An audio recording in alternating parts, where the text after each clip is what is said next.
चलो अगले क्वेश्चन की बात करते हैं। तो मान लेते हैं ये बी एक 3x4 ऑर्डर का मैट्रिक्स है, इसका हमको रैंक फाइंड करना है। ठीक है, तो देखो 3x4 ऑर्डर का है तो हम क्या कर सकते हैं, इसका छोटा सा एक 3x3 ऑर्डर का सब मैट्रिक्स ले सकते हैं जिसका हम डिटरमिनेंट फाइंड कर सकते हैं। तो वही करते हैं, डिटरमिनेंट रूल की हेल्प से इस मैट्रिक्स का रैंक निकालते हैं। ठीक है, तो मान लेते हैं बी डैश नाम का छोटा सा सब मैट्रिक्स है जो कितने के बराबर है, 1 2 -4 2 -1 3 8 1 9 के बराबर है। ठीक है, इसका क्या करते हैं, डिटर्मिनेंट निकालते हैं। तो डिटर्मिनेंट ऑफ बी डैश मतलब क्या, डिटर्मिनेंट ऑफ बी डैश मतलब डिटर्मिनेंट ऑफ बी डैश मतलब क्या, डिटर्मिनेंट ऑफ 1 2 -4 2 -1 3 8 1 9। तो कितना मिलने वाला है, 1 को बाहर रख लेते हैं, ये कैंसिल, माइनस के 9 माइनस के 3 माइनस के 2 को बाहर कर लेते हैं, ये कैंसिल, 9 2 जा 18 मिल गया, 8 3 जा 24 मिल गया। नेक्स्ट -4 बाहर हो जाएगा तो ये कैंसिल, यहाँ पे 2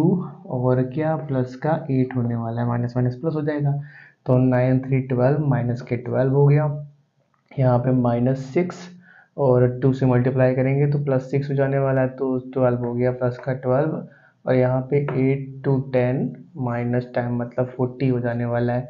तो यहाँ पे 12 - 12 0 मतलब कि -40 बनेगा। जो कुछ भी बना वो 0 के बराबर नहीं है, क्योंकि -40 0 के बराबर नहीं है। तो इसी का ऑर्डर क्या बन जाएगा, रैंक बन जाएगा। तो इसका ऑर्डर 3x3 है, मतलब बी का रैंक क्या बन जाने वाला है, 3 बन जाने वाला है। ठीक है, इसको भी नोट करो। अगले क्वेश्चन की बात करते हैं। तो ये एक सी नाम का मैट्रिक्स है, इसका भी रैंक फाइंड करना है। ठीक है, तो ये भी क्या है, हमारे पास एक 3x4 ऑर्डर का है। तो हम कोई भी तरीका लगा सकते हैं। चलो इस बार क्या करते हैं, डिटरमिनेंट रूल लगा लेते हैं फिर से। ठीक है, तो ये 3x4 का है, तो एक सी डैश नाम का छोटा सा सब मैट्रिक्स पहले निकाल लेते हैं।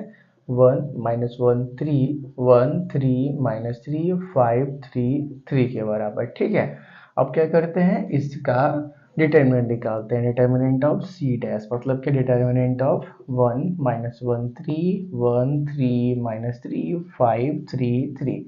ठीक है, तो 1 को बाहर रख लिया, ये कैंसिल, 3 3 जा 9 और क्या माइनस माइनस प्लस, 3 3 जा 9 माइनस माइनस प्लस 1 बाहर हो गया, ये कैंसिल हो गया, ये तो हो गया 3 और माइनस माइनस प्लस 15 हो गया।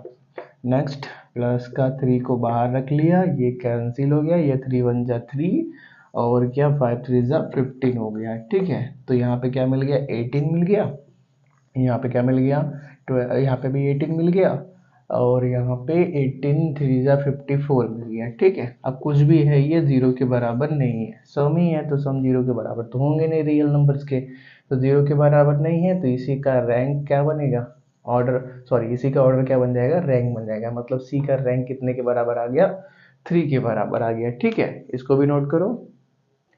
अगले क्वेश्चन की बात करते हैं। ठीक है, तो ये एक डी नाम का मैट्रिक्स है, इसका हमको रैंक फाइंड करना है। ठीक है, तो क्या कर सकते हैं, हम ज़्यादा से ज़्यादा रो 1 को रो 2 के साथ एक्सचेंज कर सकते हैं। ठीक है, जिससे होगा क्या, ये 1 ऊपर चला जाएगा और हमको क्या मिल जाएगा, 1 0 8 1 8 0 0 1 0 0 1 8 0 8 1 8। ठीक है, अब देखो यार, अगर हम क्या करते हैं, इस 8 को 0 बनाने की कोशिश करते हैं तो हम किसी भी रो के साथ ऑपरेशन करके इस 8 को 0 नहीं बना सकते। क्यों, क्योंकि यहाँ पे भी 0, यहाँ पे भी 0, यहाँ पे भी 0 है। ठीक है, तो 8 0 नहीं बन सकता। अब आगे बढ़ते हैं, इस 1 को 0 बनाने की कोशिश करते हैं। ठीक है, तो अगर इस 1 को 0 बनाने की कोशिश करेंगे मतलब क्या करेंगे, हम रो 4 में से रो 3 सब्ट्रैक्ट करना चाहेंगे। ठीक है, रो 4 माइनस के रो 3, तो क्या होने वाला है हमारे पास, 0 - 0 0 8 - 0 0 1 - 1 0 8 - 8 0।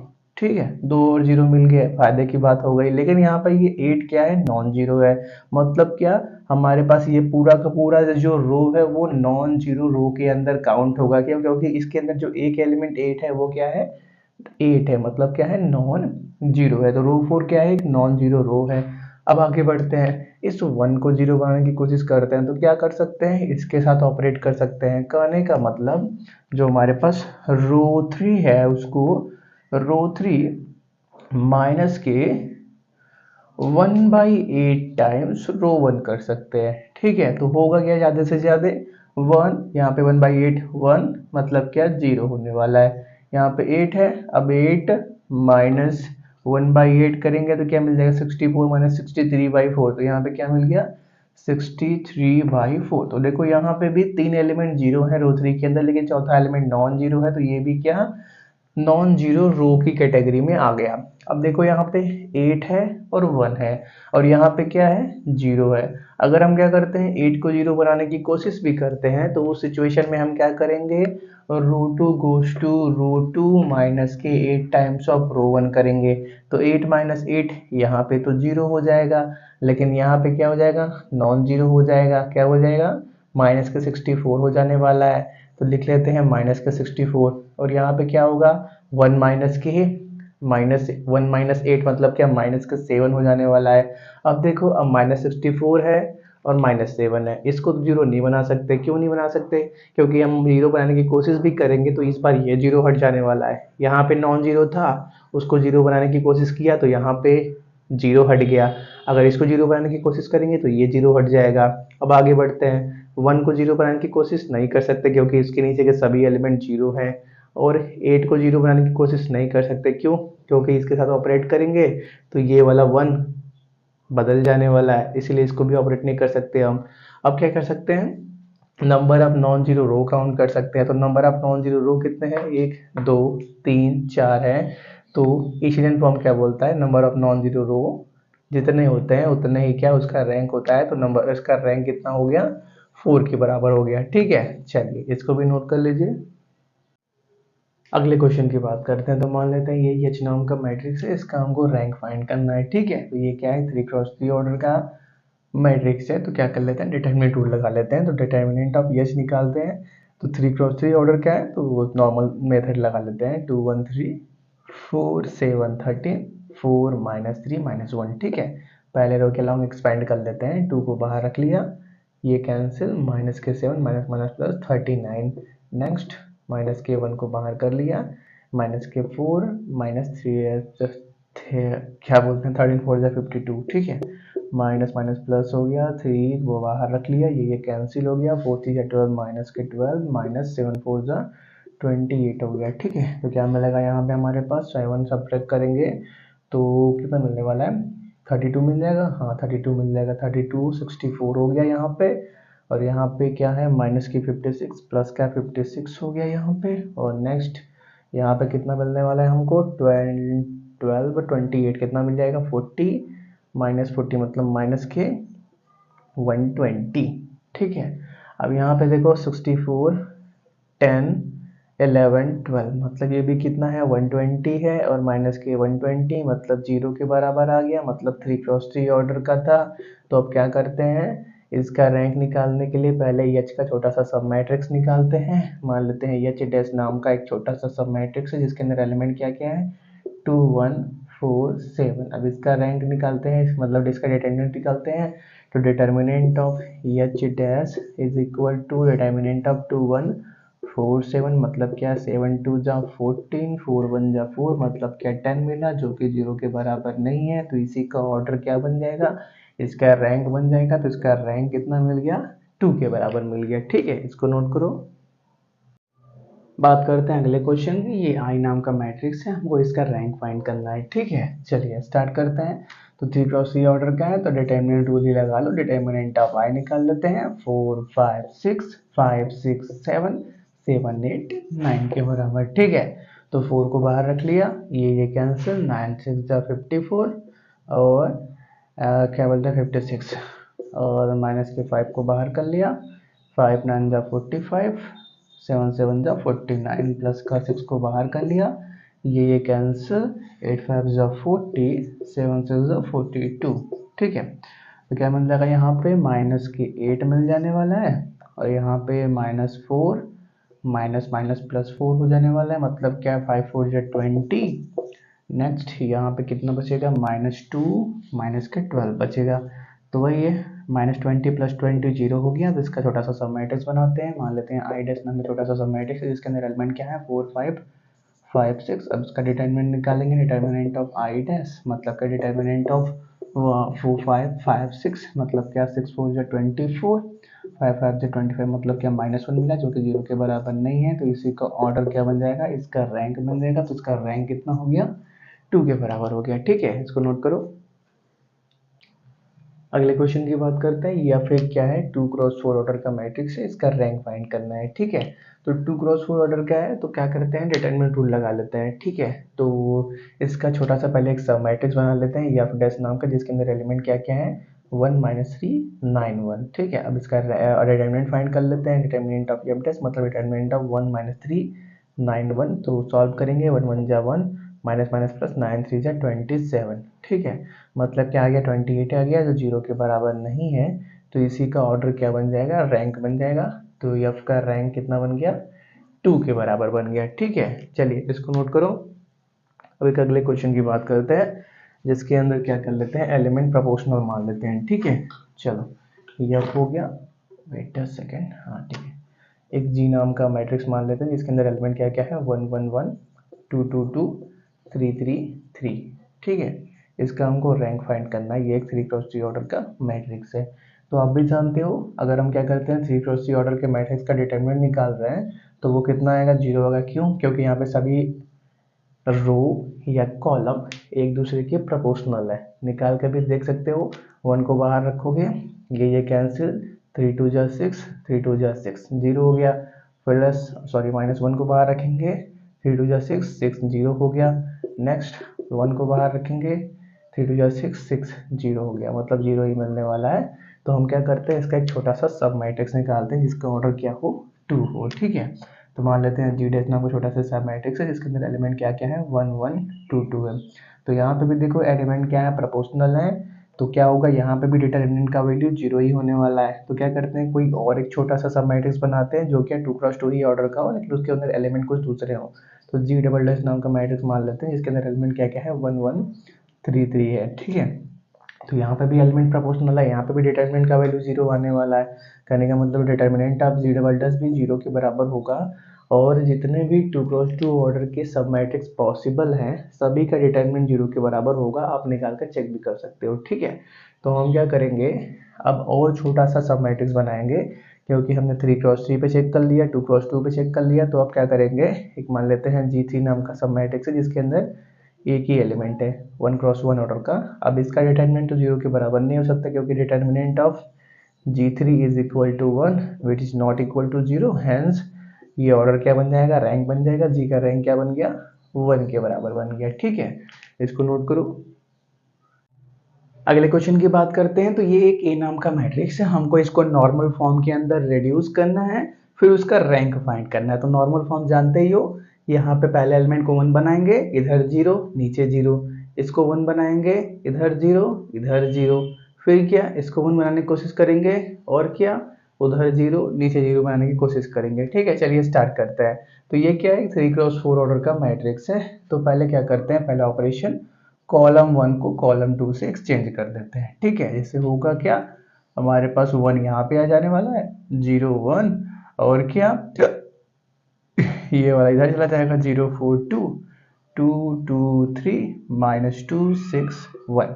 ठीक है, अब क्या करते हैं, इस 2 को 0 बनाते हैं और -2 को 0 बनाते हैं। तो क्या क्या ऑपरेशन करते हैं, column 3 goes to column 3 -2 times of column 1, और कॉलम 4 को भी साथ में कर लेते हैं, column 4 goes to column 4 plus 2 times of column 1। ठीक है, तो होगा क्या, हमारे पास 1 0 1 0 4 2 2 -2 0, 2 है 0 है 2 ही रहेगा, 3 है, यहाँ पे 2 से मल्टीप्लाई करेंगे, 3 -2 1 हो गया, -2 और 2 से मल्टीप्लाई करके ऐड करना है, तो +2 0 6 0 6 ही होने वाला है, और 1 यहाँ पे 2 से मल्टीप्लाई करेंगे, 2 3 हो जाएगा। ठीक है, अब इस 1 को 0 बनाते हैं, तो उसके लिए क्या करते हैं, रो 3 गोज टू रो 3 माइनस के रो 1 करते हैं। ठीक है, तो होगा क्या, हमारे पास 1 -1 0 होने वाला है, और हर जगह 2 -0 2 1 -0 1 3 -0 3 हो जाने वाला है। अब क्या करते हैं, 2 1 3 4 2 6 डबल दिख रहा है, तो ये कर सकते हैं कि रो 3 गोज टू रो 3, या फिर ऐसा कर लो, row 2 goes to row 2 minus 2 times of row 3। ठीक है, तो होगा कि हमारे पास एक नया इक्विवेलेंट मैट्रिक्स मिलेगा, वो कितने के बराबर होगा, 1 0 0 0 और क्या रो 2 के अंदर क्या करना है, रो 2 माइनस 2 टाइम्स ऑफ रो 3 करना है। तो 0 है 0 है तो 0 ही हो जाने वाला है। 4 है 2 से मल्टीप्लाई करो 4 माइनस 4 0, 2 है 2 से मल्टीप्लाई करो 2 माइनस 2 0, 6 है 2 से मल्टीप्लाई करो 6 माइनस 6 0, और यहाँ पे क्या है 0 2 1 3।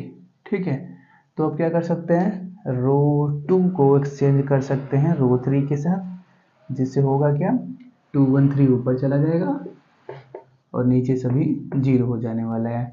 अब देखो यहाँ पे ऊपर नॉन जीरो एलिमेंट है, सॉरी यहाँ पे 0 है और यहाँ पे नॉन जीरो है, तो हम अब 2 को 0 नहीं बना सकते, 1 को भी 0 नहीं बना सकते, 3 को भी 0 नहीं बना सकते। ज़्यादा से ज़्यादा क्या कर सकते हैं कि जो हमारे पास कॉलम 2 है उसको कॉलम 3 से एक्सचेंज कर सकते हैं, जिससे होगा क्या 1 यहाँ पे आ जाएगा 2 यहाँ पे आ जाएगा। ठीक है, बस यहीं पर रुक जाएंगे। अब क्या कर सकते हो, कुछ नहीं कर सकते, बस इस 2 और 3 को 0 बनाने की कोशिश कर सकते हो। उसके लिए क्या कर सकते हो, कॉलम 3 को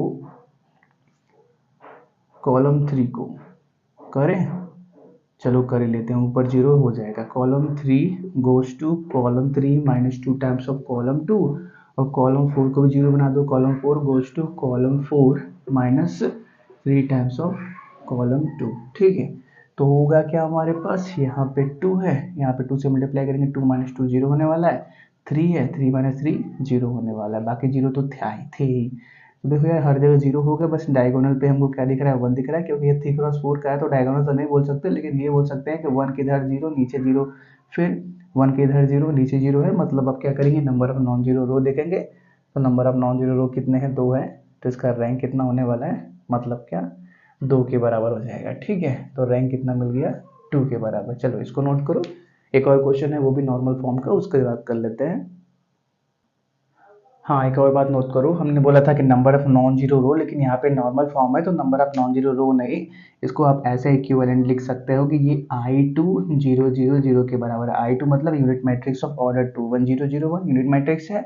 अब यूनिट मैट्रिक्स का ऑर्डर, यूनिट मैट्रिक्स का रैंक कैसे निकलता है, उसके ऑर्डर से, तो उसका ऑर्डर 2 है तो इसका रैंक कितना हो जाएगा 2 के बराबर। ठीक है, फिलहाल इसको नोट करो।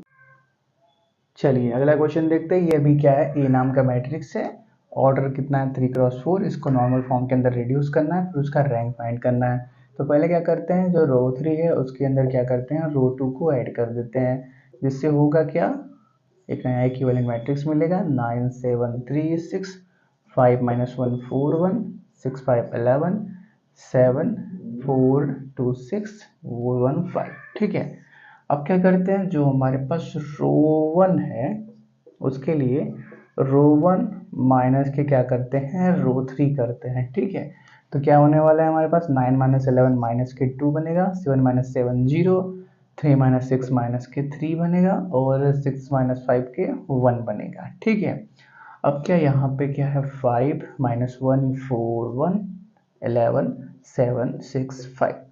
अब क्या करते हैं, जो हमारे पास कॉलम 4 है उसको एक्सचेंज कर देते हैं कॉलम 1 से। ठीक है, क्या मिलेगा हमारे पास, एक नया इक्विवेलेंट मैट्रिक्स 1 1 5 और 0 माइनस 1 7 माइनस 3 4 6 और माइनस 2 5 11 के बराबर। अब क्या करते हैं 1 के इधर सभी 0 बनाते हैं, तो इसको 0 इसको 0 बनाते हैं। ठीक है, तो करते क्या है, जो कॉलम 3 है उसको कॉलम 3 और 3 टाइम्स कॉलम 1 ऐड कर देते हैं। ठीक है, उसके अंदर, और जो कॉलम 4 है उसके अंदर कॉलम 1 का डबल ऐड कर देते हैं, C4 plus 2 times of column 1। तो 3 माइनस 3 यहाँ पे 0, यहाँ पे 4 है, यहाँ पे 3 से मल्टीप्लाई करेंगे 3 7 6, यहाँ पे 3 से मल्टीप्लाई करो 15 21, यहाँ पे माइनस 2 है, क्या करना है 2 टाइम्स C1 करना, तो माइनस 2 प्लस 2 0, यहाँ पे 2 से मल्टीप्लाई करेंगे तो 2 5 2 7, नेक्स्ट 11 है, इसको क्या कर लो आप 2 से मल्टीप्लाई करो 5 2 10 11 21 हो गया। अब क्या कर सकते हैं, पूरा का पूरा कॉलम 4 हटा सकते हैं, हाँ तो column 4 goes to column 4 minus के कॉलम 3 कर सकते हैं, तो 7 माइनस 7 0, 21 माइनस 21 0 हो गया। ठीक है, अब क्या करो, इस 1 को 0 बनाओ, तो उसके लिए क्या करते हैं, जो रो 2 है उसके अंदर से रो 1 सब्ट्रैक्ट करते हैं, तो 1 माइनस 1 0 और माइनस 1 0 0 7 0 0 को इसी रहने वाला है। अब क्या करते हैं, इसको भी 0 बनाते हैं, तो रो 3 गोज टू रो 3 माइनस के 5 टाइम्स ऑफ रो 1 करते हैं, तो 5 माइनस 5 0 हो जाने वाला है, और यहाँ पे 7, यहाँ पे 21। ठीक है, अब क्या करते हैं, इस -1 को क्या करते हैं, +1 बनाते हैं, क्योंकि यहाँ पे 1 चाहिए ना, तो क्या करते हैं, रो 2 के अंदर -1 से मल्टीप्लाई कर देते हैं, माइनस टाइम्स ऑफ रो 2, तो ये प्लस में हो जाएगा, ये माइनस में हो जाएगा। अब क्या करते हैं, इस -7 को 0 बनाते हैं, तो -7 को 0 कैसे बनाएंगे, कॉलम 3 को C3 + 7 टाइम्स ऑफ कॉलम 2 करके। ठीक है, तो होगा क्या, ये 0 0 है, यहाँ पे क्या होगा, -7, 7 से मल्टीप्लाई करेंगे, -7 + 7 0, और यहाँ पे कितना है 21, यहाँ पे क्या करना पड़ेगा, 7 से मल्टीप्लाई करेगा, 7 से 1 जा 49, 49 कितना होने वाला है, 70 हो जाने वाला है ना, तो यहाँ पे हो गया 70 हमारे पास। अब क्या करते हैं, 1 के इधर 0 हो गया, अब नीचे 0 बनाते हैं। ठीक है, तो इस 7 को पहले 0 बनाते हैं, तो इसके लिए क्या करेंगे, जो हमारे पास रो 3 है उसको रो 3 -7 टाइम्स ऑफ रो 2 करते हैं।